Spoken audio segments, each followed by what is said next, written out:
Marketing Square. Bienvenue sur Marketing Square, le rendez-vous du gros marketing. Le gros, c'est un marketing qui sort des clous, qui se réinvente, qui se renouvelle.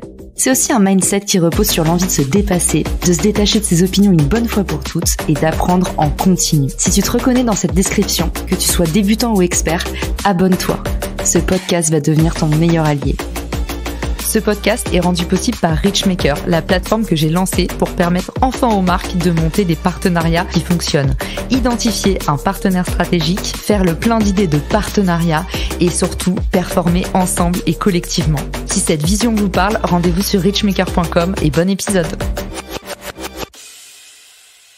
Bonjour à tous et bienvenue dans ce nouvel épisode de Marketing Square. Aujourd'hui, je suis accompagnée de Marie-Laure Deschamps qui est coach en développement personnel et professionnel. On va parler du syndrome de l'imposteur. Marie-Laure, elle vient de sortir un livre qui s'appelle « J'ai pas fait Bac+5 et alors ?»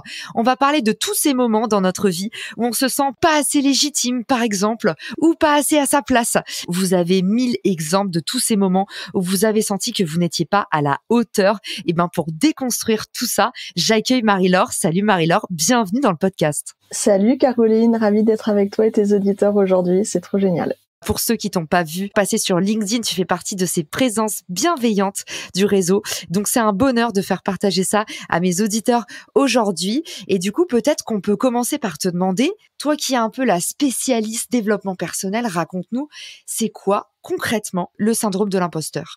Alors en fait, c'est très très simple. C'est comme si tu te promenais avec un masque parce que t'as pas envie d'être démasqué sur le fait que tu penses que t'es pas à ta place, que t'es pas légitime, que tu mérites pas ton job, que les autres ils font mieux que toi et surtout que tu mérites pas ta réussite. Et c'est un syndrome qui a été identifié par 2 profs de psycho qui ont voulu comprendre pourquoi des cadres professionnels se montraient incapables d'assumer leur réussite. Et aujourd'hui, en fait, il faut savoir que 60-70% des personnes ont déjà expérimenté ce syndrome une fois dans leur vie. On peut dire que pratiquement tout le monde a vécu ça. Et c'est ce que je constate, moi, dans les accompagnements clients, des entrepreneurs ou des personnes qui veulent évoluer dans leur poste, mais qui se sentent pas légitimes ou pas à leur place, tout simplement. Et en fait, ce syndrome, il est inhérent aux opportunités. Pourquoi est-ce qu'il arrive, ce syndrome ? Parce que vous avez une opportunité. C'est-à-dire qu'il y a quelque chose dans votre vie en général que vous n'avez pas l'habitude de faire. Du coup, c'est l'étape d'après. Et l'étape d'après, avant de sauter la marche, on se dit « Waouh, j'ai jamais été aussi haut ». C'est le propre d'une ascension. Dans cet épisode, on va voir quels sont les symptômes, quelles sont les causes. Et puis enfin, tu vas nous dévoiler les 5 clés pour enfin dire goodbye au syndrome de l'imposteur, s'en débarrasser définitivement. Et la parole est à toi, Marie-Laure. C'est quoi les symptômes ? Toi, qu'est-ce que tu observes autour de toi ? C'est par exemple penser qu'on doit la réussite à la chance. Donc le premier truc, c'est de dire non mais tu sais, j'ai eu de la chance. Non, t'as pas eu de la chance, tu l'as mérité, point. Croire qu'on mérite pas son job, on va être dans du mais non, tu vois. Il y a la peur derrière de décevoir des personnes qui croient en nous. Donc par exemple, tu crois en moi pour ce podcast et moi je fais non mais franchement Caro, c'est trop, tu vois. On peut même arriver jusqu'à saboter son travail, provoquer l'erreur, provoquer l'échec pour dire tu vois, en fait, je le méritais pas, j'étais pas à ma place. Penser que n'importe qui ferait aussi bien que nous. Donc ça va être des petites phrases dans non mais tu sais ça tout le monde aurait pu le faire, tout le monde sait le faire, ben non pas spécialement. Et puis le dernier truc majeur, c'est de penser que notre incompétence elle va être dévoilée. On va être à un moment démasqué, on va dire bah tu vois, je savais bien et moi je l'ai vécu dans mes premières expériences et même plusieurs fois dans ma vie, on va dire la supercherie elle va sortir au grand jour. Et c'est trop drôle parce que là, en t'écoutant Marie-Laure, je me dis qu'il y a 99% des auditeurs qui vont se dire « Ah, mais c'est exactement ce que je ressens ». En même temps, il y a aussi un côté positif. Parfois, j'ai l'impression, Marie-Laure, au syndrome de l'imposteur, on parle aussi à contrario de l'effet Dunning-Kruger, c'est quand les plus mauvais se croient les meilleurs. On les voit pas mal, nous qui sommes sur LinkedIn, ces gens qui, au bout de 20 minutes de pratique sur un sujet, se proclament les experts de telle ou telle thématique, les arracheurs de dents, les faux experts. Marie-Laure, est-ce que c'est possible de voir dans le syndrome de l'imposteur une forme d'humilité qui peut aussi être assez salvatrice ? Mais oui, tout à fait, cette humilité, elle est vraiment nécessaire parce que c'est celle qui permet de se remettre en question, de progresser. Mais l'idée, c'est pas de chercher cette perfection qui va nous bloquer, nous faire procrastiner et nous empêcher d'avancer, mais de viser plutôt l'excellence. Et quand je dis ça, on fait « Non Marie-Laure, t'as fumé. Tu me dis, moi, je cherche la perfection. » Tu dis « Non, Caro, vise l'excellence. » Parce que dans l'excellence, t'as le droit à l'erreur. Prends juste l'exemple des sportifs. Avant d'être excellents, ils se plantent, ils se font mal, ils se blessent et ils progressent. J'adore l'excellence versus la perfection. Dans l'excellence, tu as le droit à l'erreur. C'est hyper puissant ce que tu nous partages là, Marie-Laure. Au menu du jour, les 5 clés pour se débarrasser de ce maudit syndrome de l'imposteur. Par quoi est-ce qu'on commence, Marie-Laure ? On commence par la première clé qui est celle d'adopter la posture OK+, OK+. Ça veut dire qu'en fait, on va arrêter de mettre l'autre sur un piédestal. Parce que quand on fait ça, nous, on est OK- et l'autre, il est OK+. Et ça va pas du tout. Parce qu'il faut partir du principe que tu as de la valeur, j'ai de la valeur, on a tous de la valeur, j'ai des compétences, j'ai des défauts, l'autre aussi, mais ma valeur n'est pas mieux que la tienne et la valeur de l'autre n'est pas mieux que la mienne.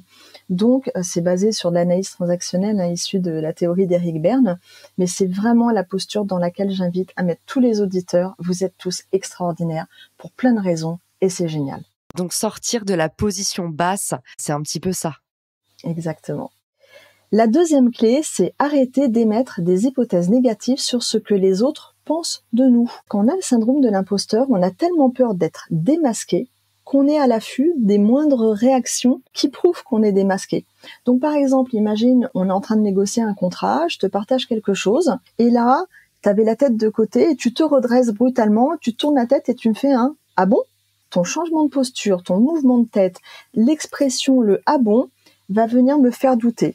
Et me dire, tu vois, t'as dit une bêtise, c'était pas bien, t'aurais pas dû dire ça, t'aurais pas dû faire comme ça. De toute manière, je sais bien, je ne suis pas légitime et je ne suis pas à ma place. Donc, je prends cette réaction de l'autre et j'en fais une hypothèse négative, comme quoi je me suis grillée, je me suis cramée. Donc, le premier truc à faire pour éteindre le feu, j'ai envie de dire, c'est de jouer aux hypothèses positives une fois que la réunion est terminée. Et tout simplement de se dire, ok, peut-être qu'elle a été surprise dans le bon sens du terme. Première hypothèse positive. Deuxième hypothèse, peut-être qu'elle s'attendait pas à un prix comme celui-là. À partir du moment où tu arrives à tirer au moins une ou deux hypothèses positives, c'est que t'as pas la vérité et que ça va bien. Je suis complètement d'accord avec toi, Marie-Laure. C'est un réflexe bien connu chez les paranos. Quand on cherche, on trouve. Donc, à partir du moment où vous êtes en train de construire une réalité, tous les signaux vont aller dans ce sens-là. Essayez de transformer un petit peu sa perception et vous allez voir que le positif attire le positif. On construit sa réalité.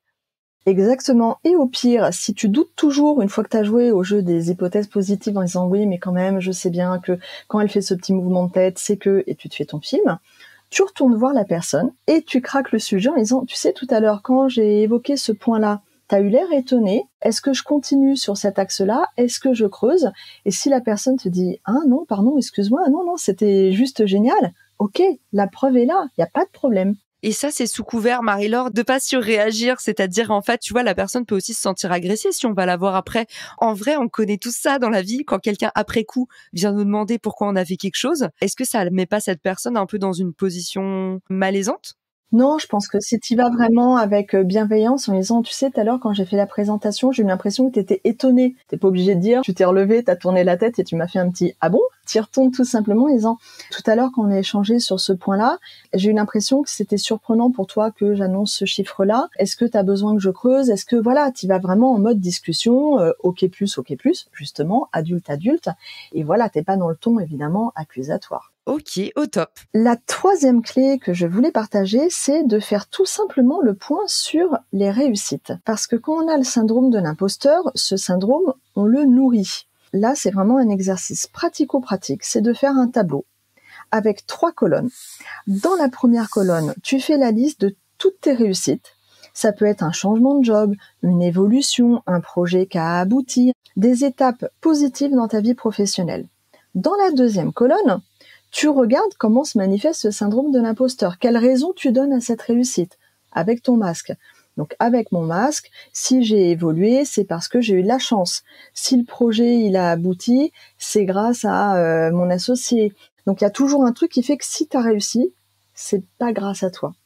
Et dans la troisième colonne, tu prends du recul et tu te dis ok, alors si j'ai obtenu le contrat, c'est parce que j'ai été à l'écoute de mon interlocuteur. C'est parce que j'ai super bien préparé ma présentation. Si j'ai eu ce changement de poste, c'est parce que j'ai assuré en entretien. Dans l'entretien, il n'y a personne d'autre à côté de toi pour donner le change. Donc, en fait, c'est d'aller vraiment craquer sujet par sujet tes réussites en disant « Ok, ben non, c'est pas que de la chance, c'est pas que grâce aux autres, tout simplement. » J'adore cette clé et pour le coup, c'est une phrase qui fait beaucoup écho en moi. La carte n'est pas le territoire et encore une fois, changez de prisme, changez de perspective et vous allez voir les opportunités s'animer. La quatrième clé, c'est comprendre le lien entre les injonctions reçues dans ton enfance pour obtenir de la reconnaissance et les fonctionnements que tu as mis en place pour ne pas être démasqué. Alors dit comme ça, c'est un petit peu long, mais je vais tout de suite expliquer le propos. Quand on est enfant, on reçoit des injonctions à se comporter de telle et telle manière. C'est ce qu'on appelle dans mon jargon les drivers. Les drivers, il y en a 5. Il y a sois fort, sois parfait, fais plaisir, fais des efforts et dépêche-toi. Quand on est enfant, on nous dit pas spécialement ça comme ça, mais on nous dit est-ce que tu as eu la meilleure note, c'est bien, t'as pas pleuré, tu m'as fait plaisir. Et quand on le fait, généralement, on obtient de la reconnaissance. Oh, c'est bien, c'est super, t'as pas pleuré, t'as été fort, etc., etc. On a embarqué avec nous dans notre construction le fait que pour mériter de la reconnaissance, il fallait se comporter comme ça. Conclusion, quand à un moment on vient te voir et qu'on te dit « Ouais, bravo, le sujet, tu l'as super bien abordé » et que toi, dans ta préparation, t'estimes que tu n'as pas été parfaite ou alors que par exemple, en fait, c'était facile, que t'as pas fait d'effort pour arriver à cette proposition, que t'as pris ton temps, bref, que tu n'as pas fonctionné comme on t'avait demandé de fonctionner quand t'étais enfant, tu te dis, je peux pas avoir de la reconnaissance, on peut pas me dire que j'ai réussi, puisque je n'ai pas fait d'effort, puisque je n'ai pas été parfait, puisque je ne me suis pas dépêché, puisque je n'ai pas été fort et que je n'ai pas fait plaisir. C'est pas possible qu'on me dise ça, parce que je n'ai pas fonctionné comme on m'a appris à fonctionner. Ok, donc on guérit absolument son enfant intérieur, avant toute chose. Alors c'est vrai que ça serait un peu long de rentrer dans le propos maintenant, mais de prendre conscience de ces drivers. En fait, nos drivers, moi j'aime bien dire que c'est des super pouvoirs, mais en même temps, super pouvoir égale talon d'Achille. Et l'idée, c'est de comprendre les antidotes qu'on peut mettre derrière. Et quand tu prends conscience de ça, t'as déjà fait un gros bout de chemin. J'adore ce que tu dis et c'est déjà la dernière clé, même si j'ai envie que ça continue. Merci pour tout ce que tu nous partages. C'est non seulement hyper pratico-pratique et en plus, c'est hyper motivant. Merci Caroline. La 5e clé, c'est tout simplement, je sais que c'est pas facile, mais d'assumer notre différence. On l'a vu dans la partie introductive, souvent on a ce manque de légitimité parce qu'on n'a pas eu le même chemin que les autres et on se sent moins bien que l'autre. Donc on a peur d'être démasqué. Il y a un moment, le masque, autant le jeter sur la table. Et pour illustrer le propos, je vais parler de Jacques Olivier, qui est un des témoins dans mon livre. C'est quelqu'un qui n'a pas le bac, qui a commencé sa vie professionnelle dans les chambres froides à -23 à Rungis. Et pour faire très très court dans son parcours professionnel et sans tout dévoiler, aujourd'hui il est responsable d'un centre d'affaires immobilier et entre-temps, dans les grandes étapes de sa vie professionnelle, il a mis en place le système d'information RH de chez Airbus et de chez Total. Donc pour quelqu'un qui n'a pas le bac, qui a commencé sur des petits métiers, tu te dis le parcours il est dingue. N'empêche que Jacques Olivier, à 40 ans, il avait toujours ce syndrome de l'imposteur parce qu'il pilotait des polytechniciens, il pilotait des ingénieurs et il se disait mais je ne suis pas légitime, moi qui n'ai pas le bac, qui n'ai pas de diplôme pour piloter des sujets comme ça et des personnes qui sont autant diplômées. Et à un moment, lors d'une réunion, c'est venu sur la table tout simplement et il a dit au fait, faut quand même que je vous avoue un truc, j'ai pas le bac. T'imagines la stupeur en face de lui, mais le fait de le mettre sur la table, voilà, on crève l'abcès, tout simplement. Donc la parole est thérapeutique, il faut absolument verbaliser pour exorciser. Merci Marie-Laure pour tout ce que tu nous as partagé. C'était chargé en positivisme. Je sais que c'est un épisode qui va faire du bien au cœur et aux oreilles. Où est-ce qu'on peut t'envoyer des mots d'amour, des mots de remerciement? On fera un petit post sur LinkedIn qui sera accessible dans les ressources. Pour te retrouver et t'envoyer un message privé, par où on passe? On peut passer par LinkedIn, on peut passer par mon site web mldeschamps.fr. On me trouve assez facilement en fait et avec grand plaisir pour échanger et continuer à échanger sur le sujet. En tout cas, Marie-Laure, c'était un bonheur de te recevoir dans le podcast. Merci à tous pour votre écoute et je vous dis à très vite dans Marketing Square. Ciao!